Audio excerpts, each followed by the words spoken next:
अभी का टॉपिक है एरिया ऑफ पैरेललोग्राम। देखिए सबसे पहले आप समझिए कि पैरेललोग्राम है क्या। ये भी क्वाड्रिलेटरल का वन पार्ट है। देखिए पैरेललोग्राम का पहले समझिए आराम से। देखिए ये पैरेललोग्राम का ये शेप हुआ, स्ट्रेट लाइन है ये।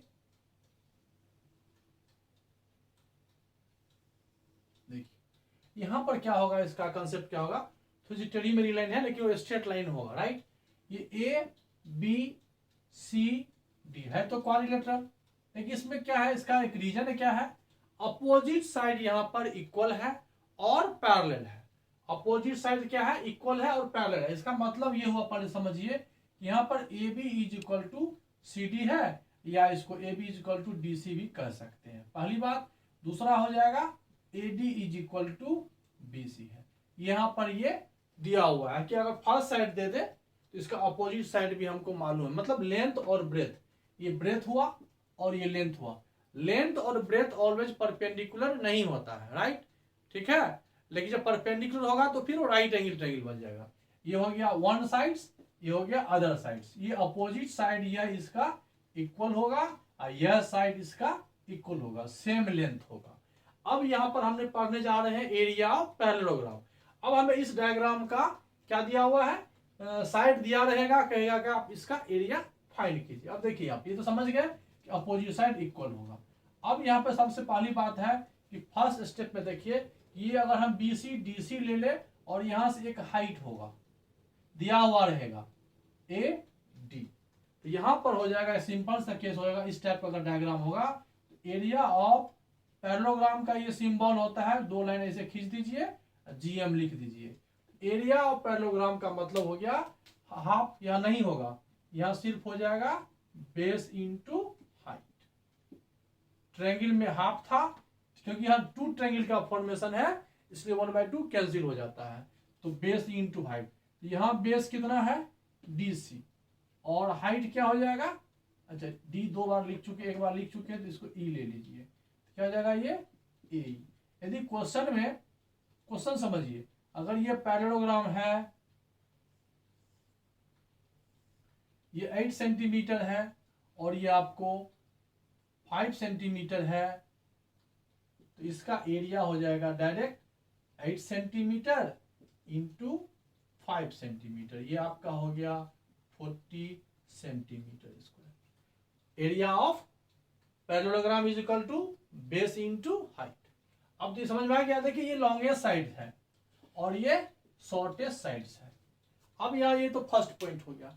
सेकेंड पॉइंट ध्यान दीजिएगा, अगर ये शॉर्टेस्ट साइड अगर हम ये ले, अगर यहां से हम एक परपेंडिकुलर लाइन ड्रॉ करें, ये भी परपेंडिकुलर है, ये एफ ले लेते हैं। Area of triangle base into height, base हम डीसी ले रहे हैं तो हाइट ए ही लेना पड़ेगा। इसी प्रकार से अगर हम यहां पर सेकेंड पार्ट इसका देखिए, यदि यहां पर हम बेस बीसी ले रहे हैं तो हाइट हमको ए एफ लेना पड़ेगा। ये भी सही है, ये भी सही है। और इसके आधार पर अगर आप इस क्वेश्चन को देखें तो ये 8 सेंटीमीटर है, ये 5 सेंटीमीटर है। यदि यहां पर हम इसको 4 सेंटीमीटर ले ले और इसको 10 सेंटीमीटर ले ले, तो यहां पर हो जाएगा ये बेस हो जाएगा 4 सेंटीमीटर, हाइट हो जाएगा 10 सेंटीमीटर, मतलब 40 सेंटीमीटर स्क्वायर इसका एरिया होगा। एरिया कभी भी चेंज नहीं होता है, डायग्राम कुछ भी हो, डायग्राम कुछ भी हो। आप देखिए यहाँ पर यदि हम बेस ये 8 सेंटीमीटर लेंगे तो हाइट 5 लेना पड़ेगा। अब बेस हम ये लेंगे, दिस साइड लेंगे, कुछ भी हो, यहाँ 4 हुआ तो यहाँ 10 होगा, यहाँ 3 होगा तो यहाँ कुछ और होगा, यहाँ 5 होगा तो यहाँ फिर 8 हो जाएगा, यहाँ 6 होगा तो फिर डिवाइड करना पड़ेगा 40/6, मतलब एरिया सेम होगा। कहने का मेरा मतलब है कि अगर आप बेस डीसी ले रहे हो तो हाइट ए ही लेना पड़ेगा, यदि बेस आप बीसी ले रहे हो तो हाइट आपको एफ लेना पड़ेगा। समझ में आ गया ना। एरिया ऑफ पैरेललोग्राम अगर बेस और हाइट आपको दिया हुआ है तो इस मेथड से आपको समझ में आ जाएगा। ये हो गया फर्स्ट पॉइंट। अब सेकेंड पॉइंट देखते हैं। सेकेंड पॉइंट आपको अभी जो हम बता रहे हैं इसी बात को फिर से हम बताने की कोशिश कर रहे हैं। अब सेकेंड पॉइंट आप देखिए, सेकेंड पॉइंट में एरिया ऑफ, देखिए यहां पर एक साथ हम लिख सकते हैं, area of parallelogram A B C और डी। यहां पर यदि हम बेस डीसी यूज कर रहे हैं तो हाइट ए यूज कर रहे हैं, फिर अगर यहाँ बेस बीसी यूज कर रहे हैं तो हाइट ए एफ यूज कर रहे हैं। अब इस क्वेश्चन से आपको एरिया तो फाइंड हो ही जाएगा, इसमें आपको क्या देगा, find distance between two smallest sides. देखिए तो डिस्टेंस बिटवीन ये स्मॉलेस्ट साइड्स है ये और ये, तो एफ जो है एफ को हम हाइट भी हुआ और एफ जो हुआ ये हो गया distance between two smallest sides, और यहां पर ए जो हुआ ये हो गया distance between to greatest sides, और डीसी क्या हो गया, लॉन्गेस्ट साइड्स, लॉन्गेस्ट साइड है, और ये क्या हो गया, शॉर्टेस्ट साइड्स, ये हो गया ना। अब क्या देगा आपको डायग्राम में, आपको ये बेस दे देगा, साइड दे दिया, यह दे देगा, यह कहेगा फाइंड करने के लिए। जैसे इसमें क्वेश्चन देख सकते हैं, आप समझ में आ गया होगा। अब इसमें क्वेश्चन देख सकते हैं, ये आपको दे दिया, यहां मान लीजिए ये आपको 10 सेंटीमीटर दे दिया, डीसी आपको दे दिया 10 सेंटीमीटर लेंथ जो हुआ, बीसी दे दिया 8 सेंटीमीटर जो ब्रेथ हुआ, ए आपको दे दिया 5 सेंटीमीटर। अब क्वेश्चन दे दिया find height between, find distance between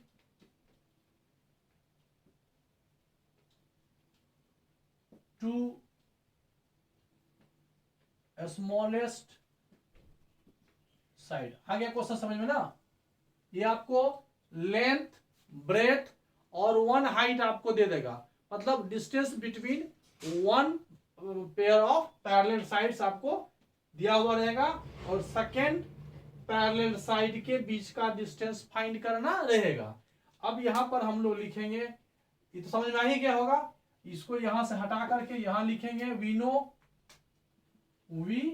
no area of parallelogram is equal to DC into F is equal to BC into F. ये तो समझ में आ ही गया होगा। अब आपको जो फाइंड करना है, डायग्राम बना करके, इतना नहीं लिखना है, डायग्राम बना लेना है, ए बी सी डी कर देना है, ई एफ कर देना है, और ये आराम से इस तरह से लिख लेना है। अब इसमें देखना है क्या क्या दिया हुआ है। क्या दिया हुआ है, डीसी ढूंढिए 10 सेंटीमीटर, ए एफ नहीं मालूम, वही पता करना है, ए मालूम है, ए मालूम है, ए एफ वहां है, ए एफ हो जाएगा आपको 5 सेंटीमीटर, देखिए है ना ए। फिर बीसी कितना है 8 सेंटीमीटर, फिर ए एफ ये हो गया distance between two smallest sides, distance between two smallest side है ना, देखिए ये स्मॉलेस्ट है, ये स्मॉलेस्ट है, और परपेंडिकुलर डिस्टेंस होता है डिस्टेंस बिटवीन टू साइड्स। यहां पर हो गया distance between to parallel sides हो गया का डिस्टेंस हो गया ए एफ। तो ये ए एफ यहां रखेंगे क्योंकि हमको ए एफ मालूम नहीं है। अब यहां से कुछ कैंसिल होता है तो कीजिए, 1 सेंटीमीटर 1 सेंटीमीटर से यहां से कैंसिल हो गया, 4 2 जा 8, 5 2 जा 10। यहां से ए एफ अगर हम फाइंड कर रहे हैं हो जाएगा 5 इंटू 5 सेंटीमीटर बाय 4, 5 5 जा 25 सेंटीमीटर बाय 4, 6 4 जा 24, 1 4 2 जा 8, 5 सेंटीमीटर। ये आपको क्या हो गया, ये आंसर हो गया। ये क्या हुआ आपको, ए एफ। ए एफ क्या है, distance between two smallest sides. कभी कहेगा distance between to longest sides, तो यह इसका मतलब है आपको ए ही निकालना रहेगा, तो आपको ए एफ दिया हुआ रहेगा। ये हो गया आपको second type question. First base और हाइट रहेगा तो एरिया निकल जाएगा, उसी में था बेस यह दिया रहेगा, हाइट यह दिया रहेगा, तो फिर एरिया निकल जाएगा। फिर हमने दोनों को क्या किया, इक्वेट कर दिया। ये हो गया सेकेंड टाइप्स। अब आगे थर्ड पार्ट देखते हैं इसका।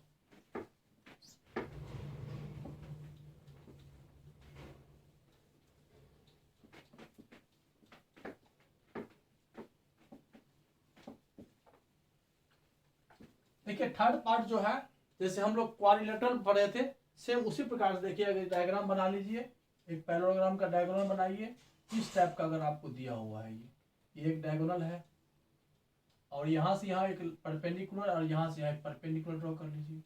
यहाँ से भी आपका ये भी बन सकता है ए बी सी डी। यहाँ पर A B equal to C D है और ये पैरेललोग्राम है तो इसका मतलब ये है ही, और A C is equal to कुछ ना कुछ दिया रहेगा, ठीक है, डी एम और बी एम।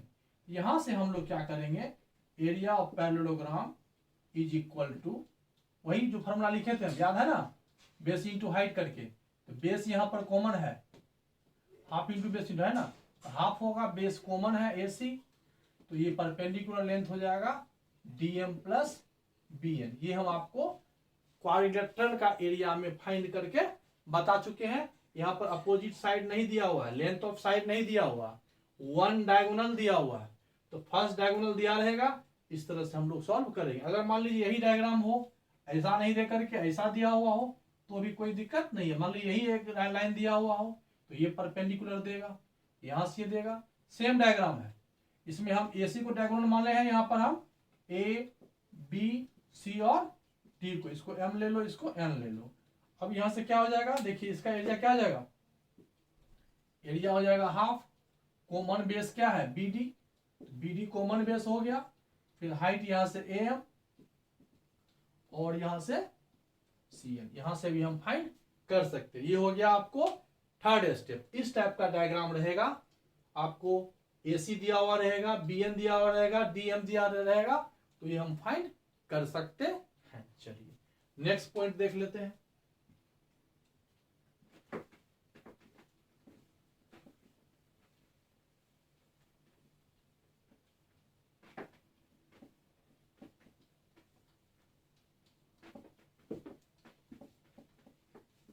अब एक नेक्स्ट पॉइंट देखिए, एरिया ऑफ ट्रायंगल वाली बात जो है, इस तरह से एरिया ऑफ पैरेललोग्राम है।